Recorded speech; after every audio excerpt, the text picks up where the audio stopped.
আপনারা যারা Netaji Subhash open university থেকে পিজি কোর্স করছেন অর্থাৎ পিজি ফার্স্ট এবং সেকেন্ড ইয়ার, আপনারা কিন্তু অনেকেই প্রশ্ন করেছিলেন আপনাদের মোট কতগুলি সাবজেক্টের উপর আপনাদেরকে অনলাইনে অ্যাসাইনমেন্ট জমা করতে হবে এবং আপনাদের মোট কতগুলি সাবজেক্টের উপর আপনাদেরকে ফাইনাল পরীক্ষা দিতে হবে। এছাড়া আপনারা অনেকেই প্রশ্ন করেছিলেন যে আপনাদের যে অ্যাসাইনমেন্টটি হবে সেটা আপনাদের কবে হবে। এছাড়া আপনারা যারা এখনও পর্যন্ত এক্সাম ফর্ম ফিল আপ করতে পারেননি তো তাদের আবার এক্সাম ফর্ম ফিল আপের ডেট আবার একবার দেওয়া হবে কিনা, এই সমস্ত বিষয় নিয়ে কিন্তু আপনারা অনেকেই প্রশ্ন করেছিলেন। তো সেই সম্পর্কিত বিষয় নিয়ে কিন্তু আজকের এই ভিডিওটি। তো তার আগে বলে রেখে নেতাজি সুভাষ ওপেন ইউনিভার্সিটির সমস্ত আপডেট সবার আগে পেতে অবশ্যই করে এটা চ্যানেলটিকে সাবস্ক্রাইব করে পাশে বেল নোটিফিকেশনটি অন করে অল নোটিফিকেশন অন করে রাখবেন। এছাড়া আমাদের এই ভিডিও ডেসক্রিপশন বক্সে একটি হোয়াটসঅ্যাপ গ্রুপের লিঙ্ক দেওয়া রয়েছে, চাইলে গ্রুপে জয়েন হতে পারেন, ওখানে সমস্ত আপডেট সবার আগে পেয়ে যাবেন। তো পিজি যারা ফার্স্ট এবং সেকেন্ড ইয়ার স্টুডেন্ট রয়েছেন, আর্টসের ক্ষেত্রে ফার্স্টে আমরা আলোচনা করব। তো আর্টসের ক্ষেত্রে পিজি যারা ফার্স্ট এবং সেকেন্ড ইয়ার স্টুডেন্ট রয়েছেন, পিজি আর্টসের ক্ষেত্রে আপনাদের টোটাল কিন্তু ফার্স্ট ইয়ারে যারা স্টুডেন্ট রয়েছেন আপনাদের ফার্স্ট ইয়ারে কিন্তু টোটাল 4টি পেপার রয়েছে অর্থাৎ, এবং আপনাদের যারা সেকেন্ড ইয়ার স্টুডেন্ট রয়েছে সেকেন্ড ইয়ারও কিন্তু আপনাদের টোটাল 4টি পেপার রয়েছে। তো এটা হচ্ছে আপনারা যারা পিজি আর্টসের স্টুডেন্ট রয়েছেন, তো আপনাদের টোটাল কিন্তু ফার্স্ট ইয়ারে 4টে পেপার, এই 4টে পেপারের উপর কিন্তু আপনাদেরকে অনলাইনে অ্যাসাইনমেন্ট জমা করতে হবে এবং এই 4টে পেপারের উপর কিন্তু আপনাদেরকে ফাইনাল পরীক্ষা দিতে হবে। অর্থাৎ আপনারা যতগুলি পেপারের উপর আপনারা অনলাইনে অ্যাসাইনমেন্ট জমা করবেন ঠিক ততগুলি পেপারের উপরই কিন্তু আপনাদেরকে ফাইনাল পরীক্ষা দিতে হবে। এবার আপনাদেরকে বলে দিচ্ছি যারা কমার্সের স্টুডেন্ট রয়েছেন, তো পিজি কমার্সের স্টুডেন্টদের ক্ষেত্রে টোটাল আপনাদের কিন্তু 10টি পেপার রয়েছে। এই 10টি পেপারের উপর কিন্তু আপনাদেরকে অনলাইনে অ্যাসাইনমেন্ট জমা করতে হবে এবং এই 10টি পেপারের উপরই কিন্তু আপনাদেরকে ফাইনাল পরীক্ষা দিতে হবে।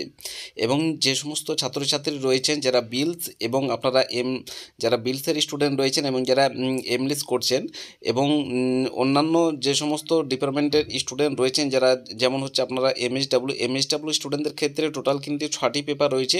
তো এমএসডাব্লিউ টোটাল যারা ফার্স্ট ইয়ার স্টুডেন্ট রয়েছেন টোটাল কিন্তু আপনাদের 6টি পেপার রয়েছে। এই 6টি পেপার উপরে কিন্তু আপনাদেরকে অনলাইনে অ্যাসাইনমেন্ট জমা করতে হবে এবং এই 6টি পেপারের উপর কিন্তু আপনাদেরকে ফাইনাল পরীক্ষা দিতে হবে। এবং সেকেন্ড ইয়ার স্টুডেন্টদের ক্ষেত্রেও কিন্তু সেম, তো এই একই পদ্ধতি। এবং যারা বিলসের স্টুডেন্ট রয়েছে বিলসের ক্ষেত্রে কিন্তু টোটাল 6টি পেপার রয়েছে, বিলসের টোটাল 6টি পেপার। তো এই 6টি পেপার উপর কিন্তু আপনাদেরকে অ্যাসাইনমেন্ট এবং ফাইনাল পরীক্ষা দুটোই কিন্তু দিতে হবে। এবং এমএলএসের ক্ষেত্রে কিন্তু টোটাল 8টি পেপার থাকবে থিওরি পেপার। যে পেপারগুলো আপনাদেরকে বলা হচ্ছে এগুলো হচ্ছে আপনাদের থিওরি পেপার। এই থিওরি পেপারের পরীক্ষা কিন্তু আপনাদেরকে ফাইনাল পরীক্ষা তো দিতে হবে, তার সঙ্গে আপনাদেরকে অনলাইনে অ্যাসাইনমেন্টও কিন্তু আপনাদেরকে জমা করতে হবে। তো আশা করি বুঝতে পেরেছেন। তো এটা হচ্ছে আপনাদের পিজি ফার্স্ট এবং সেকেন্ড ইয়ার স্টুডেন্টদের ক্ষেত্রে। অর্থাৎ আপনাদেরকে একটি জিনিস মাথায় রাখতে হবে, আপনারা যতগুলি পেপারের উপর আপনাদের অনলাইনে অ্যাসাইনমেন্ট জমা করতে হবে ঠিক ততগুলি পেপারের উপর কিন্তু আপনাদেরকে অফলাইনে ফাইনাল পরীক্ষা দিতে হবে। তো অ্যাসাইনমেন্ট কিন্তু আপনাদের সম্পূর্ণ অনলাইনে হচ্ছে, আশা করি আপনারা প্রত্যেকেই জানেন প্রতি বছরই কিন্তু অনলাইনে হবে এবং আপনাদের ফাইনাল যে পরীক্ষা সেটি কিন্তু অফলাইনে হবে।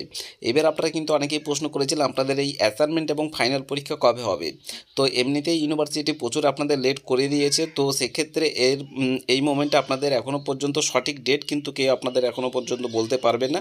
তাও আপনাদেরকে একটি নির্দিষ্ট ডেট বা একটি সম্ভাব্য ডেট আপনাদেরকে দেওয়ার চেষ্টা করছি।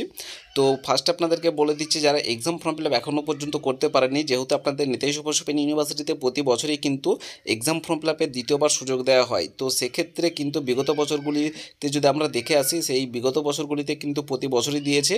তো সেই বছর দেখতে গেলে সেই বছর অনুযায়ী কিন্তু আপনাদের এবছরও কিন্তু যারা এখনও পর্যন্ত এক্সাম ফর্ম ফিল আপ করতে পারেননি আপনারা ঘাবড়াবেন না, আপনাদের যে কোনো সময় কিন্তু এক্সাম ফর্ম ফিল আপের নোটিশ আবার একবার দিতে পারে। যদিও এক্সাম ফর্ম ফিল আপের ডেট দেওয়া হয় সেক্ষেত্রে কিন্তু বেশি দিন টাইম দেবে না, 2 থেকে 3 দিনের মধ্যে কিন্তু আপনাদেরকে এক্সাম ফর্ম ফিল আপের টাইম হয়তো দেবে, 2 থেকে 3 দিন মতো সময় থাকবে। এই যে কোনো সময় কিন্তু দিতে পারে কিন্তু টাইম বেশি থাকবে না, 2 থেকে 3 দিন মতো থাকবে, এর মধ্যেই কিন্তু আপনাদেরকে এক্সাম ফর্ম ফিল আপটি করে নিতে হবে। তো আশা করি বুঝতে পেরেছেন। তো যখন যে আপডেট ইউনিভার্সিটির তরফ থেকে দেওয়া হবে অর্থাৎ এক্সাম ফর্ম ফিল আপের পরপরই কিন্তু আপনাদের অ্যাসাইনমেন্ট কিন্তু শুরু হয়ে যাবে। তো অ্যাসাইনমেন্ট কিন্তু আপনাদের এই মাসের একেবারে লাস্টের দিকে কিন্তু আপনাদের শুরু হওয়ার সম্ভাবনা সবথেকে বেশি রয়েছে এবং আপনাদের ফাইনাল যে পরীক্ষা সেই ফাইনাল পরীক্ষা কিন্তু আপনাদের ভোটের পরে হওয়ার সম্ভাবনা, অর্থাৎ আপনাদের ভোট চলাকালীন হয়তো আপনাদের নোটিশ দিতে পারে।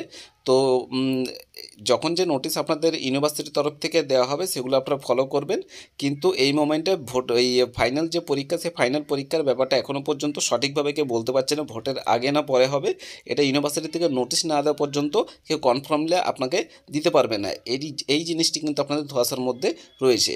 কিন্তু অ্যাসাইনমেন্ট কিন্তু আপনাদের যে খবরটা আমরা পেয়েছি আপাতত সেটা হচ্ছে আপনাদের অ্যাসাইনমেন্ট আপনাদের এই মাসের লাস্টের দিকেই খুব তাড়াতাড়ি কিন্তু শুরু হয়ে যাবে। তো সেইভাবে এখন থেকে প্রিপারেশন নিতে শুরু করে দিন, যেহেতু আপনারা সময় তো এমনিই পাচ্ছেন, আর কিন্তু অ্যাসাইনমেন্টের সময় কিন্তু এমনিতেই বেশি আপনাদের নেই এবং ফাইনাল পরীক্ষার সময় কিন্তু এমনিতে প্রচুর পেয়েছেন। তো সেক্ষেত্রে কিন্তু যেহেতু সামনে আপনাদের সমস্ত কিছু শুরু হয়ে যাবে, সেক্ষেত্রে এখন থেকে কিন্তু সেইভাবে প্রিপারেশন নিতে শুরু করে দিন যাতে কোনো রকম অসুবিধা না হয়। তো যখন যে আপডেট ইউনিভার্সিটির তরফ থেকে দেওয়া হবে তখন কিন্তু আপনারা আমাদের এই ইউটিউব চ্যানেলে সবার আগে সমস্ত আপডেট কিন্তু পেয়ে যাবেন, এবং অনলাইনে যে অ্যাসাইনমেন্ট কীভাবে আপনারা জমা করবেন তার টু যে লাইভ প্রুফ ভিডিও কিন্তু এই চ্যানেলে সবার আগে পেয়ে যাবেন। তার জন্য অবশ্যই করে ইউটিউব চ্যানেলটিকে সাবস্ক্রাইব করে রাখবেন। এছাড়াও অনেক স্টুডেন্ট প্রশ্ন করেছিলেন যে আপনারা অ্যাসাইনমেন্ট এবং ফাইনাল এক্সামের সাজেশন নোটসপত্র বা অ্যাসাইনমেন্টের অ্যান্সার শিট কোথা থেকে পাবেন। তো আমরা সাজেস্ট করব গোল্ডেন এডুকেশন কোচিং সেন্টার থেকে যোগাযোগ করে নেবেন। ওনারা যে অ্যান্সার শিটগুলো প্রোভাইড করে থাকে সেখানে কিন্তু 100% কমন যোগ্য অ্যান্সার শিট কিন্তু প্রোভাইড করে থাকে, সেগুলি প্রতি বছরই প্রোভাইড করে থাকে। অ্যাসাইনমেন্টে কিন্তু 100% কমন থাকে এবং ফাইনাল নোটস যেগুলো প্রোভাইড করে থাকে সেখানে কিন্তু আপনারা 95% কমন যোগ্য সাজেশন নোটসপত্র কিন্তু কমন পেয়ে যাবেন। তো যাদের প্রয়োজন আছে আপনারা প্রত্যেকে গোল্ডেন এডুকেশন কোচিং সেন্টারে যোগাযোগ করে নেবেন। কীভাবে অনলাইনে অ্যাসাইনমেন্ট সাবমিশন করতে হবে তার টু জেড প্রপারলি গাইড, এবং তার সঙ্গে আপনাদের ইউনিভার্সিটির সমস্ত টু জেড আপডেট, এবং আপনারা যে সমস্ত সাজেশন নোটসগুলো পাবেন সেগুলো যদি আপনারা পড়ে থাকেন সেক্ষেত্রে আশা করা যায় আপনারা প্রত্যেকে ভালো নম্বর নিয়ে পাস আউট করবেন। প্রতি বছরই ওনাদের কাছ থেকে প্রচুর স্টুডেন্ট গাইড নিয়ে থাকে, এবছরও নিয়েছে। তো সেই জন্য আপনাদেরকে বলা হচ্ছে যারা ভালো নম্বর নিয়ে পাস আউট করতে চান তো আপনারা কিন্তু চাইলে গোল্ডেন এডুকেশন কোচিং সেন্টারে যোগাযোগ করে নেবেন। ওনাদের অফিসিয়ালি যে কন্ট্যাক্ট নম্বর অন স্ক্রিনে দেখতে পাচ্ছেন 7098645425, এই নম্বরটি প্রত্যেকের মোবাইলে সেভ করে রাখবেন। যে কোনো সমস্যার সমাধানের জন্য ওনাদের সাথে কল অথবা হোয়াটসঅ্যাপ করবেন। তো সায়েন্স, আর্টস, কমার্স স্বল্প মূল্যে অর্থাৎ সবচেয়ে কম দামে সমস্ত বিষয়ের কিন্তু সাজেশন নোটস, অ্যাসাইনমেন্ট সমস্ত কিছু ওনাদের কাছ থেকে পেয়ে যাবেন। ধন্যবাদ।